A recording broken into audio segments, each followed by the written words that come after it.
meditar a respeito. Eu não vou começar lendo uma passagem com você, mas no decorrer dessa palavra eu vou passar por muitas passagens aqui. Amém? Amém, irmãos? Glória a Deus. Eu quero começar te dizendo isso aqui. Há duas verdades que não podem ser mudadas de forma alguma pelo homem. Quantas verdades? Duas. Na verdade, há muitas outras.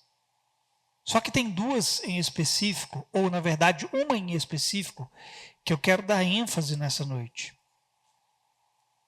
Eu vou falar das duas aqui, mas tem uma em específico que vai ser a nossa ênfase nessa noite. A primeira dessas verdades, irmão, é que Deus, essa é uma boa notícia, tem algo escrito a respeito de cada um de nós. Ninguém pode mudar isso. Ninguém. Nenhum ser humano é capaz de chegar em você e dizer assim, Deus não tem um plano para a sua vida. Isso é mentira. Mentira. Porque o autor e o consumador da nossa vida é Deus. O fato de existirmos já é o suficiente para mostrar para mim e para você que existe um plano de Deus escrito ao nosso respeito. Amém? É uma boa notícia. Então você tem que entender, meu querido, que há um desejo, há uma vontade ao seu respeito e ao respeito de todos nós, que muitos ainda não descobriram a respeito dela. Não basta só você saber que Deus tem um plano para a sua vida, que Deus tem uma vontade e tem um desejo para você. Você tem que descobri-lo. Posso ouvir um amém? Paulo vai dizer, querido, algo em 1 Timóteo, no capítulo 2, no verso 4, e aqui se você quiser abrir, se você for rápido de Bíblia, ou quiser anotar aí. Paulo vai dizer isso aqui, que Deus deseja que todos os homens sejam salvos e cheguem ao pleno conhecimento da verdade. Veja, o desejo de Deus não é com que meia dúzia seja salvo. O desejo de Deus não é com que um grupo específico de pessoas seja salva, ainda que vai para o céu um grupo específico de pessoas. Mas por que eles vão? Por quê? Porque eles nasceram de novo. Porque eles se tornaram parte de um povo.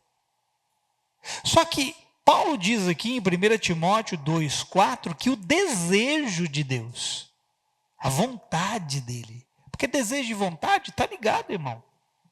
O desejo de Deus é com que todos os homens sejam salvos e cheguem ao pleno conhecimento da verdade. O que significa chegar ao pleno conhecimento da verdade? Significa você se tornar consciente de quem Cristo é por você.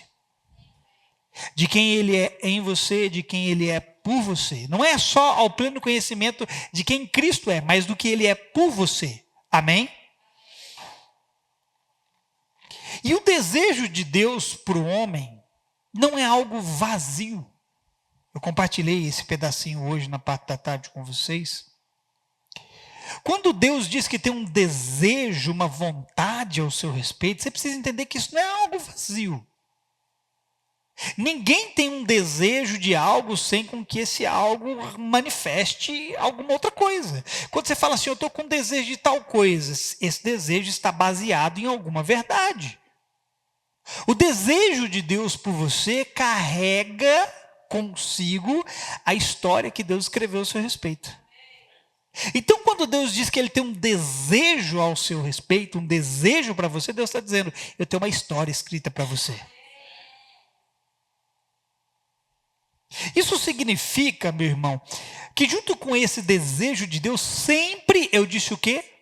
Haverá um plano superior ao seu. A Bíblia diz que ao homem pertence os planos do coração, mas é o Senhor quem lhe dirige os passos. Você pode planejar, não é errado, você pode calcular as coisas, também não é errado, mas você tem que entender que Deus tem um plano superior ao seu. Sempre também haverá uma história diferente daquela que nós escrevemos. Então, se Deus deseja com que todos os homens sejam salvos, significa que junto desse desejo, ele também tem algo que foi escrito. Veja, a Bíblia vai dizer para mim e para você em Salmo 139, 16, isso aqui, essa passagem é linda, irmão. Porque diz lá isso aqui, ó. Os teus olhos me viram a substância ainda informe. Antes do seu pai e sua mãe pensar em gerar você, Deus já tinha te visto na eternidade. E no teu livro foram escritos todos os meus dias, cada um deles escrito e determinado, quando nenhum deles havia ainda.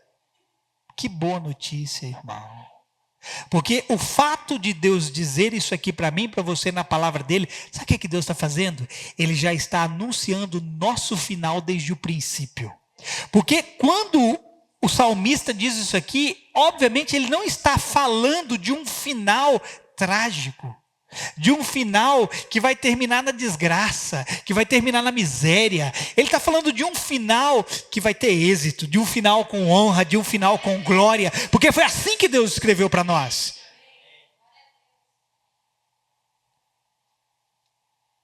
Então cabe ao homem um encontro com ele.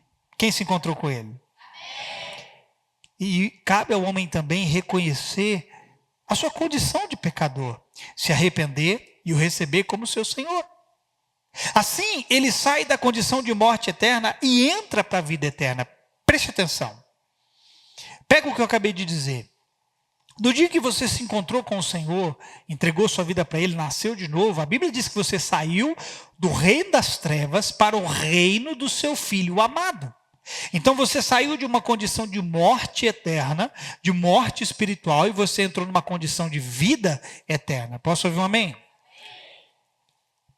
Jesus, querido, ele vai dizer algo para Nicodemos, que você conhece bem. Essa passagem, eu já vou citar ela.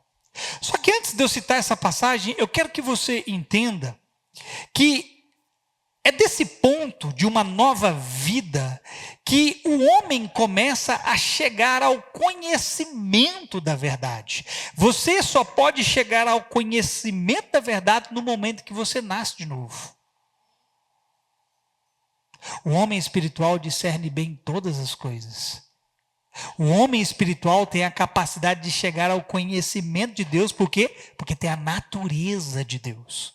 Amém? Vocês estão entendendo? Então é quando você passa da morte para a vida que você tem condições de crescer no conhecimento da verdade. Jesus disse para Nicodemos o seguinte: o que é nascido da carne é, o que é nascido do Espírito é Espírito. Veja que Jesus está falando de duas naturezas. Preste atenção. E ambas as naturezas, nós temos um negócio que é sobre o que eu quero falar nessa noite, chamado escolha. Existe a natureza da carne e a natureza do espírito. E para essas duas naturezas há algo em comum, chamado escolha. E dependendo das escolhas que você faz, seja, hein? Quem falou o que aí? Está no sal? Está no espeto, na brasa? Dependendo das escolhas que você faz, você sabe qual vai ser o final. Eu quero que você entenda, querido, nessa noite, que mais do que os seus olhos possam ver, são as escolhas que você está fazendo. Para tudo na vida, praticamente, você escolhe. Você escolheu a roupa que você ia vestir hoje, irmão. Você escolheu vir para cá. Daqui a pouco você vai escolher o que você vai jantar. É assim ou não? Para você ver que as escolhas são tão presentes na minha vida e na sua vida quanto o ar que respiramos. Mas não damos a importância e a atenção devida às escolhas que fazemos. E se nós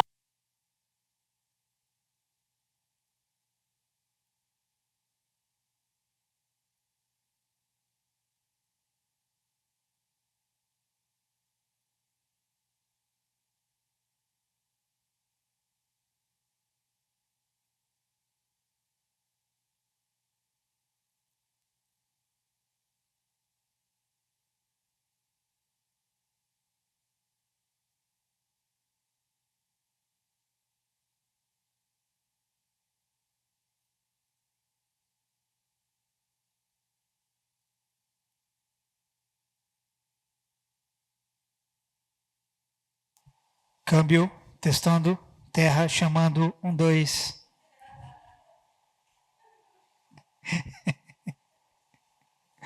Onde que eu estava? Não, mas que eu estava nas escolhas eu sei. Que ponto que eu parei?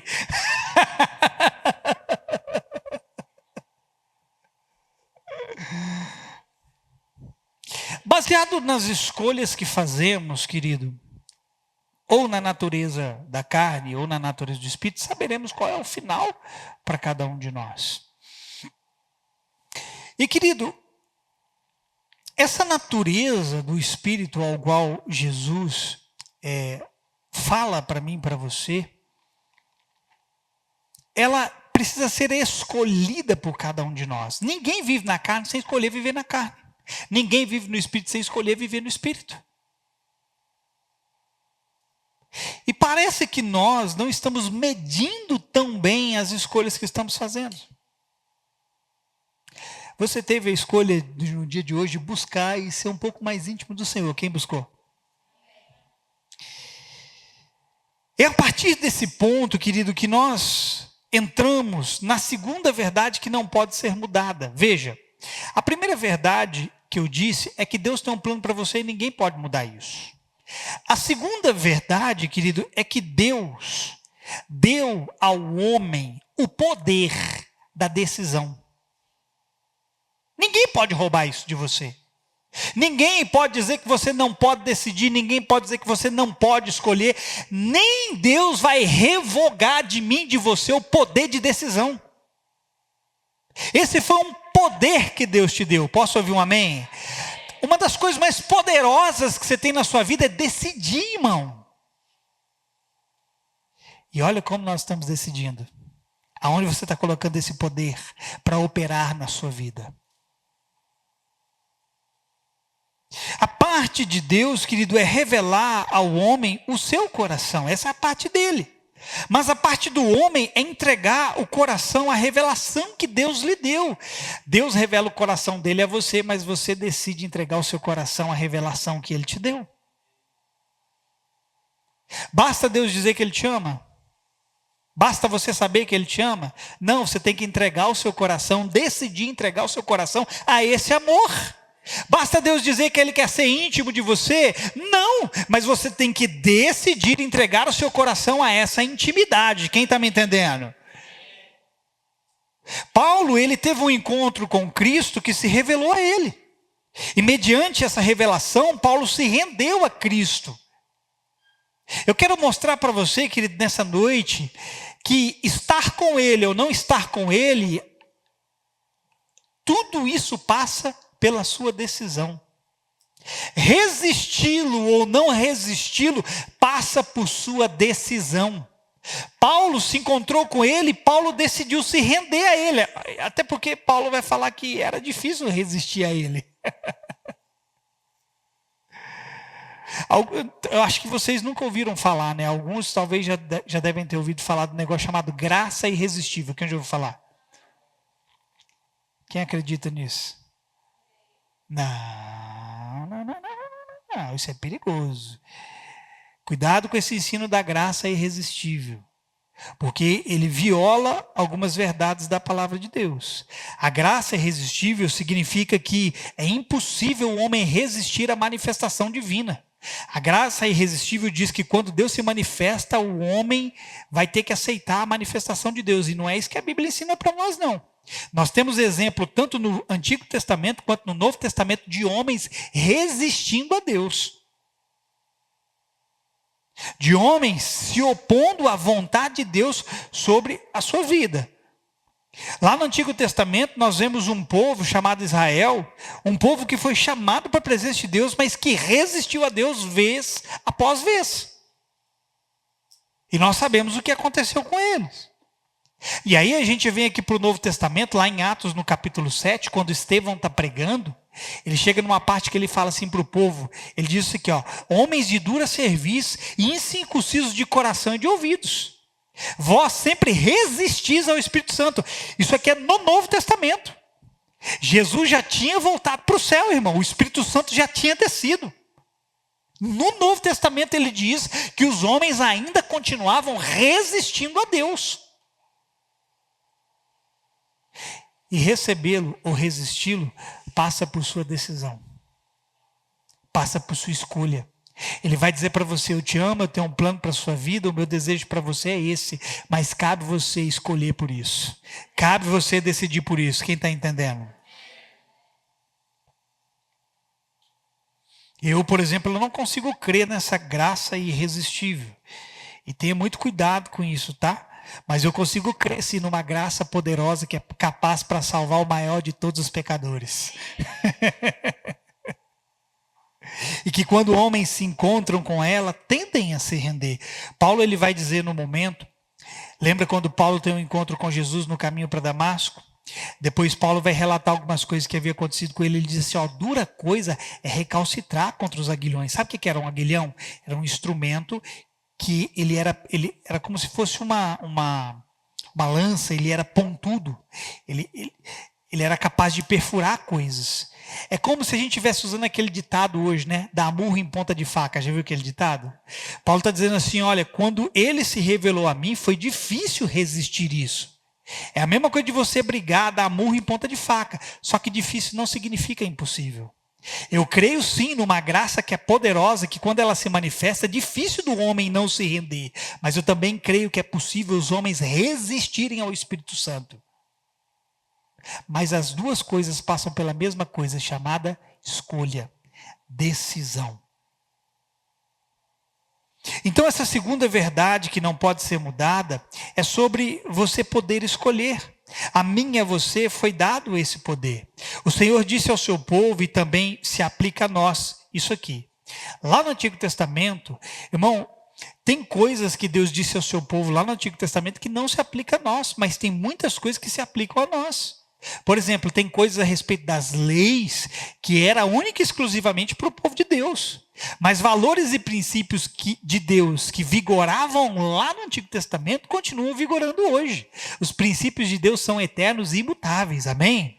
E Deus disse lá para o seu povo assim: eu ponho diante de vocês a vida e a morte, a bênção e a maldição. Escolham, pois, a vida para que vivam tu e a tua casa. Façam o quê? Escolham. Esse mesmo princípio não operou só lá atrás. Esse mesmo princípio continua operando nos dias de hoje. E dependendo da escolha que nós estamos fazendo, nós vamos saber se vamos ter vida ou se não vamos ter vida. E ele também disse algo que se aplica tanto ao seu povo lá no Antigo Testamento, quanto se aplica a nós, lá em Ezequiel, no capítulo 18, a partir do verso 30. Olha isso aqui. Deus diz ao seu povo, e também cabe a nós: portanto, a nação de Israel, eu os julgarei, a cada um de acordo com os seus caminhos. Irmão, para você entrar no caminho, você precisa da sua escolha. Você precisa da sua decisão. É impossível você tomar um caminho sem você escolher andar por ele. Palavra do soberano Senhor: arrependam-se, desviem-se de todos os seus males, para que o pecado não cause a queda de vocês. Livrem-se de todos os males que vocês cometeram e busquem um coração novo e um espírito novo. Porque deveriam morrer a nação de Israel? Pois não me agrada a morte de ninguém. Palavra do soberano Senhor: arrependam-se e vivam. Então nós vemos aqui coisas que Deus aplicou ao seu povo na antiguidade, também continuam sendo aplicadas em nossos dias. Porque Deus, irmão, ele não revogou e ele não vai revogar o poder de decidir que ele nos deu. Paulo diz algo que nos mostra isso em Romanos, no capítulo 11, do verso 21 ao 23. Preste atenção no que Paulo diz. Ele diz assim: pois se Deus não poupou os ramos naturais, falando de Israel, também não poupará você, falando de nós. Portanto, considere a bondade e a severidade de Deus. Severidade para com aqueles que caíram, mas bondade para com você, desde que permaneça na bondade dele. Preste atenção. Desde que você permaneça na bondade dele. Isso aqui é algo condicional, irmão. E isso aqui está ligado às suas decisões. O que Deus está dizendo é o seguinte: eu apresentei a minha vontade, ao meu povo na antiguidade. Coloquei diante deles a vida e a morte. Disse para eles: escolham. Só que eles não me escolheram. E o que aconteceu com eles? Eles foram cortados. E aí Paulo diz: se vocês, gentios que somos nós, não permanecerem debaixo da vontade de Deus, a mesma coisa que aconteceu com eles vai acontecer com vocês.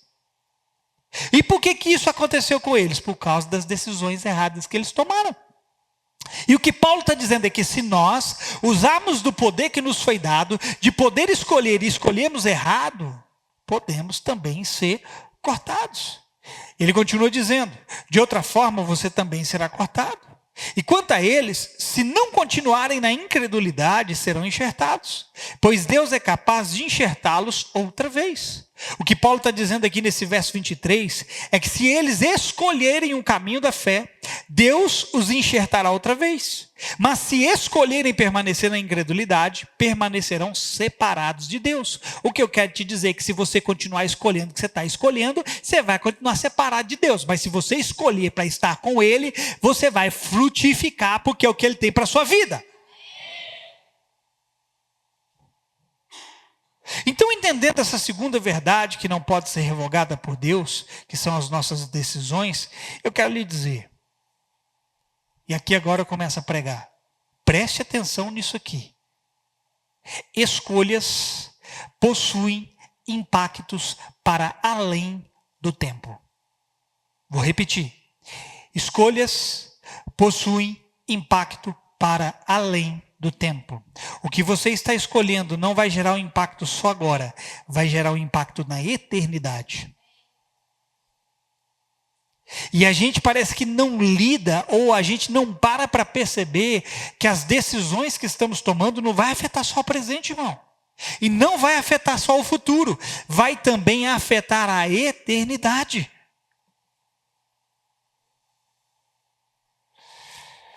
Alguns de nós aqui ainda permanecemos debaixo do poder de escolhas que foram feitas lá atrás.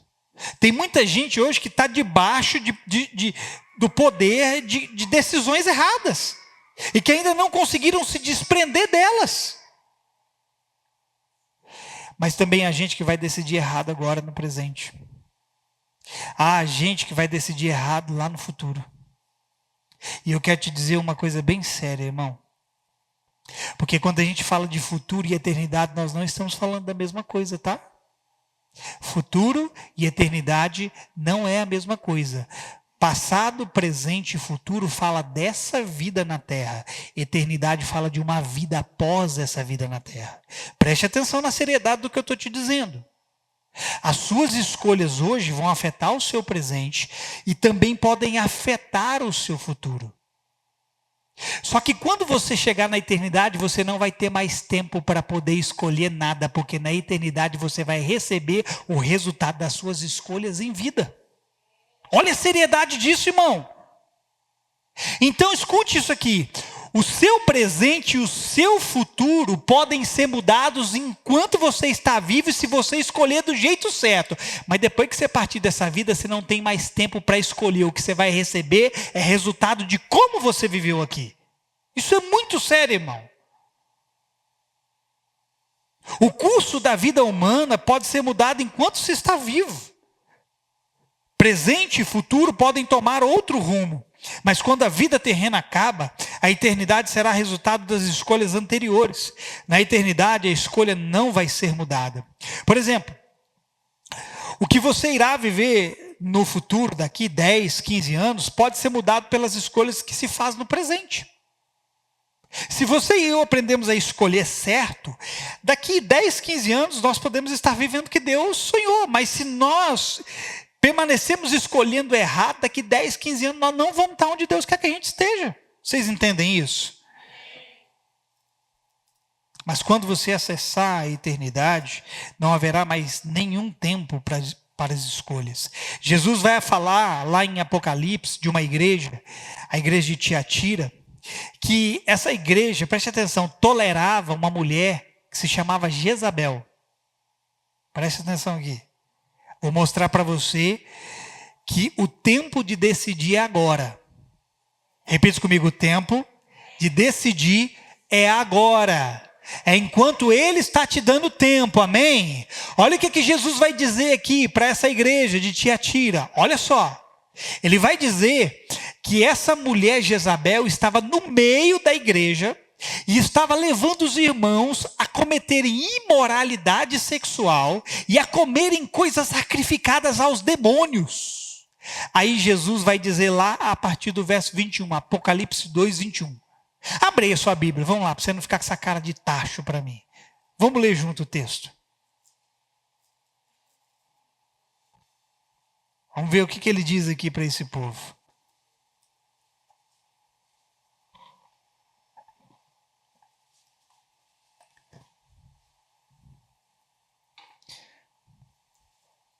Abre sua Bíblia para você não chegar na sua casa e falar assim, lá naquela igreja, pastor, não lê Bíblia não.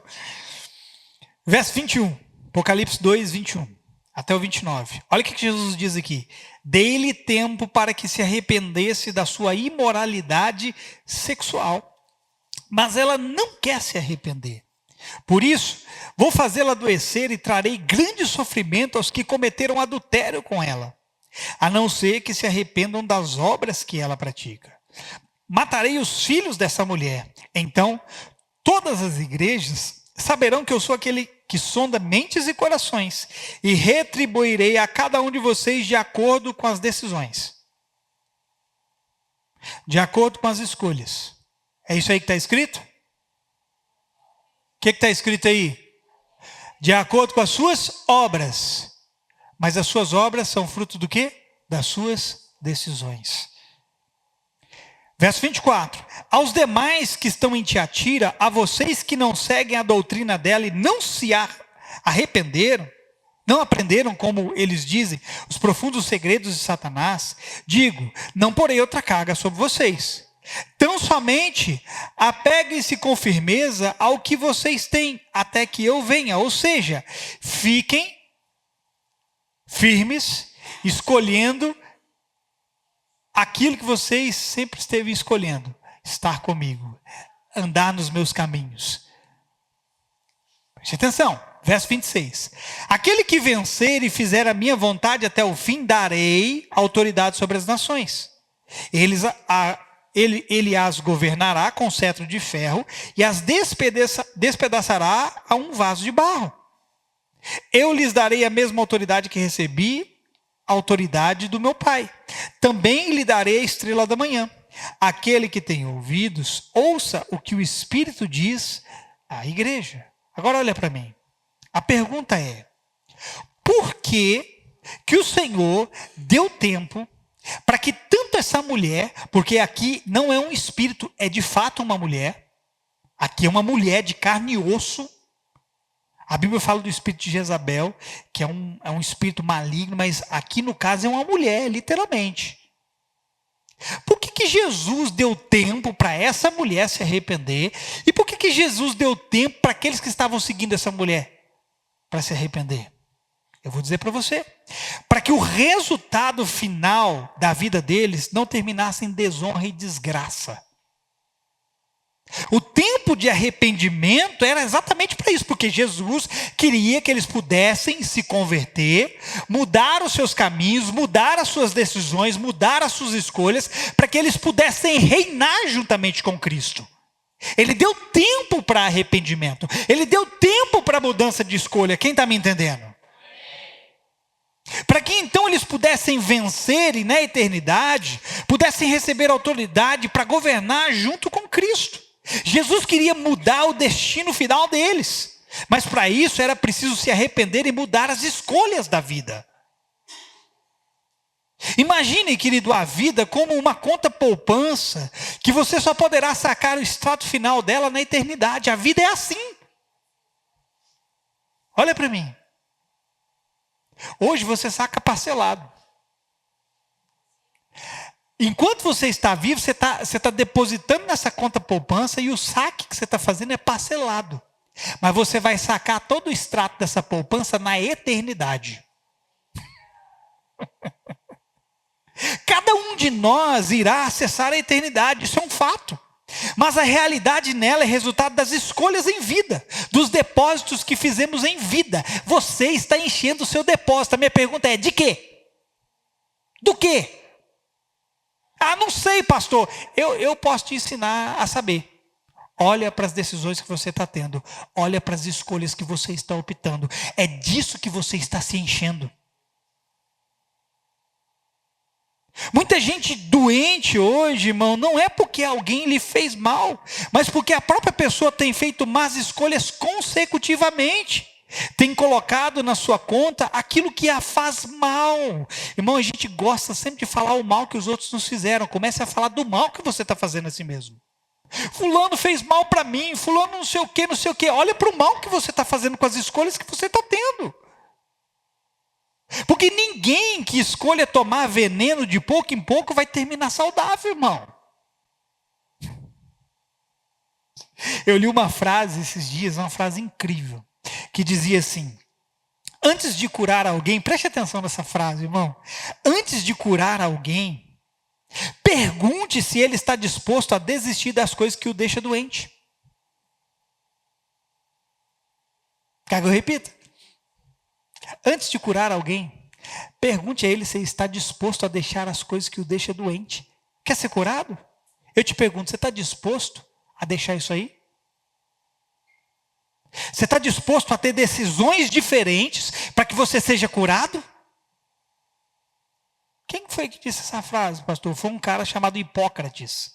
Não é Hipócrita não, tá? Hipócrates. Ele era um médico grego, foi considerado o pai da medicina da antiguidade. Trazendo isso para o lado espiritual da coisa, é possível vermos semelhança com algumas coisas nas quais carregamos que nos fazem mal, mas que precisam de uma decisão da nossa parte em desistirmos dela. Por exemplo, há relacionamentos que não são saudáveis para você, amizades que não te fazem bem. O que você tem que fazer, querido? Você tem que decidir abandonar isso aí para que então você seja curado. Mas é uma decisão. Muitos de nós não estamos prontos para andar com algumas pessoas. Porque ao invés de nós curarmos elas que vão nos adoecer. Então qual é a cura nesse caso? É sairmos da presença dessas pessoas. Vocês estão entendendo? Então a cura muitas vezes está na decisão do romper com essas companhias. Mas é preciso uma decisão da pessoa, caso contrário, ela vai continuar sendo afetada. Eu não sei, querido, o que deixa você doente. De uma coisa eu sei. Todos nós temos alguma coisa que pode nos afetar. Cada um aqui. Só que eu também sei que cada um aqui tem um poder em comum. O poder de decidir pela coisa certa. Irmão, você não está na mão de ninguém, você está nas suas próprias mãos. Vou dizer de novo, você não está nas mãos de ninguém, você está nas suas próprias mãos.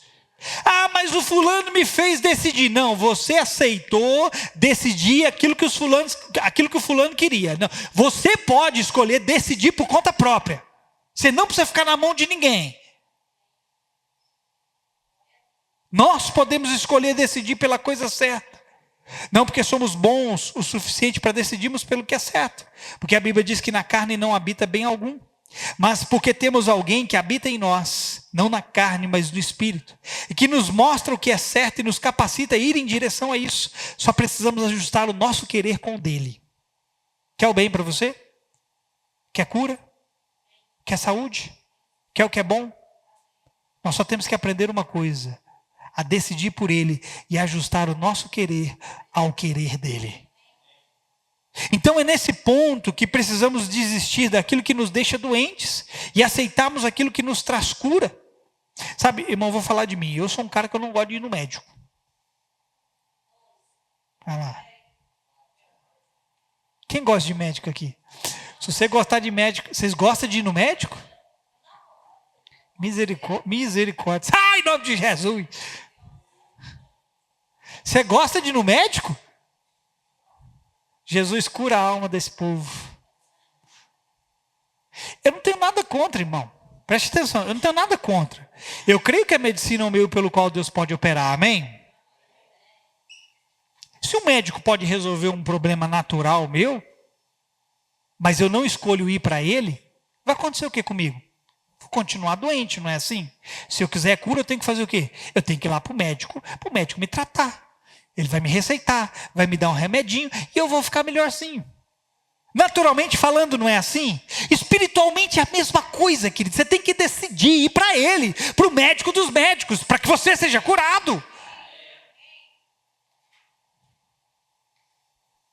Muitos estão enfermos pelas escolhas que passam tendo na vida.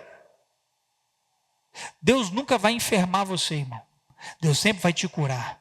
Se você, ao decorrer do caminho, no longo do caminho, você ficou doente, é devido às decisões erradas que você teve. Porque a Bíblia vai falar para mim e para você, olha aqui, lá em Apocalipse, que existe uma árvore chamada de árvore da vida, e que a folha dessa árvore é cura para as nações. Quando eu e você decidimos ir para ele, nós não estamos recebendo enfermidade, nós estamos recebendo cura. Mas é decisão, irmão. É preciso decidir não querer viver mais doente. É preciso escolher certo para viver saudável. A decisão é algo tão presente em nossas vidas quanto esse ar que respiramos. Tá certo que algumas coisas, irmão, não depende do que a gente decide. Algumas coisas dependem da soberania de Deus. Mas a maioria delas estão ligadas às escolhas que fazemos. Quer ver uma coisa? Alguém decidiu para você a cor da roupa que você ia usar hoje? Por que você veio de verde? Por que você veio de vermelho? Por que você veio de preto? Por que você veio de rosa? Por que você veio de amarelo? Por que você veio de branco? Você decidiu, irmão. Por que eu estou dizendo isso? Porque você decide muitas outras coisas, irmão. Você decide a comida que você vai comer, você decide para onde você vai, a companhia que você vai ter, as palavras que você vai dizer. Você está decidindo o tempo todo, você decide até a hora que você vai dormir, você decide a hora que você vai acordar, você coloca lá no despertador, eu vou acordar a tal hora. Só que aí a gente já vai para o lado da soberania de Deus, que você pode escolher a hora de acordar, mas é Deus quem decide se você vai acordar ou não. Mas veja, nós estamos decidindo algo o tempo todo, e nós não estamos percebendo o que essas decisões estão nos proporcionando. Não percebemos e depois ainda dizemos que o outro é responsável pelas coisas ruins que nos acontecem. Irmão, você pode continuar terceirizando os seus problemas aos outros, mas eu quero te dizer uma coisa: ninguém é responsável pelas coisas ruins que te acontecem. Você é. A não ser que sejamos refém de nós mesmos, não teremos como escolher certo. Mas como Ele está em nós, e a nós manifesta a sua vontade, podemos escolher bem e escolher certo. Só precisamos reconhecer aquele que fala e optarmos por segui-lo. O que foi que eu li aqui? A Bíblia vai dizer assim: hoje, se ouvides a voz do Espírito Santo, não endureçais o vosso coração. O Espírito Santo fala, mas a decisão de andar no que ele fala é minha, é sua, é nossa. Amém? Então eu quero que você saia daqui nessa noite entendendo isso.